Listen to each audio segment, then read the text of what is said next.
It took me exactly 4 seconds to agree to marry a complete stranger who walked up to my table. My marriage was already in ruins, but I never expected the husband of the woman my husband was seeing to show up with a proposal that would change everything. Sitting in that quiet corner booth, I watched my husband smile at another woman, completely unaware that his entire world was about to collapse around him. The woman sitting across from my husband was Victoria Vance, the wife of a massive real estate tycoon who controlled a $300 million empire. For weeks, I had been drowning in tears after discovering the truth about the man I built a life with. At 29 years old, my background as a senior forensic accountant made me exceptionally skilled at uncovering hidden financial lies, except when it came to my own household. 2 months prior, my husband Warren claimed his logistics firm was facing immediate bankruptcy and begged me to sign an asset protection agreement. Because I trusted him blindly, I signed the documents without realizing it was a trap designed to strip me of all my savings and our shared home. The very same afternoon, Warren filed for divorce, leaving me with nothing but a broken heart and a burning desire for answers. As I watched them laugh, a tall man in a dark overcoat sat down in the empty chair directly across from me. Harrison Vance introduced himself as the husband of Victoria and placed a heavy paper envelope on the table. He told me that I had been watching the cheaters for nearly an hour, which meant I was either an investigator or the betrayed wife. Harrison told me to look at the third page, which revealed a massive wire transfer from his firm to a mysterious shell company. The authorized signature belonged to Victoria, but the registered agent of that shell company was my husband Warren. The room felt like it was spinning as I realized they had been systematically stealing millions of dollars together for over 14 months. Harrison explained that he needed an independent expert with my specific audit credentials to expose the full scope of the fraud. Because the current chief financial officer was a relative of Victoria, he could not trust anyone inside his own organization. He proposed a legal marriage at the courthouse the next morning to give me the immediate corporate standing required to audit every single account. I demanded full unrestricted access to every contract and vendor file before agreeing to his terms. The civil ceremony took less than 15 minutes the following morning, and the moment my pen touched the paper, my sorrow turned into cold focus. I immediately sent a photograph of the certificate to Warren, letting him know I was also at the courthouse celebrating my new life.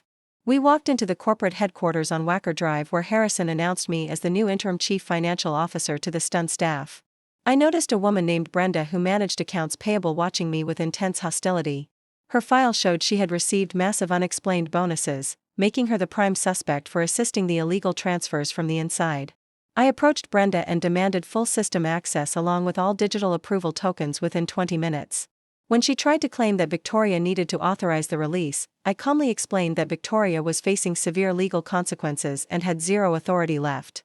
Brenda looked at Harrison, realized she was completely trapped, and reluctantly handed over the keys and passwords without saying another word. By late afternoon, my deep dive into the digital ledgers revealed a financial nightmare far worse than Harrison originally anticipated. Fake invoices for strategic consulting had been used to funnel over $1 million out of the company. I worked late into the night alongside Harrison, knowing that every document I uncovered would push the cheaters closer to a federal prison cell. The next morning, I called an urgent meeting with the entire staff to offer a strict choice. I announced that anyone who cooperated immediately would receive full amnesty, while those who stayed silent would face criminal prosecution. Within hours, terrified employees began confessing, revealing that Warren was also running a parallel embezzlement scheme using his own network of outside vendors. Later that afternoon, Victoria called my office line and tried to intimidate me with a calm, mocking tone. She claimed that Harrison was merely using me as a legal tool and would discard me the moment the drama concluded. I laughed and told her that I already uncovered the offshore accounts registered under the name of Warren and his elderly mother. A major crisis developed when an internal source warned me that Victoria had scheduled an emergency meeting with the top investors. She planned to manipulate the board into removing Harrison as chief executive officer, which would instantly destroy my auditing authority. If she succeeded in this desperate political move, all the evidence I gathered would be locked in endless litigation. I immediately demanded the contact information for the 2 largest external investors from Harrison.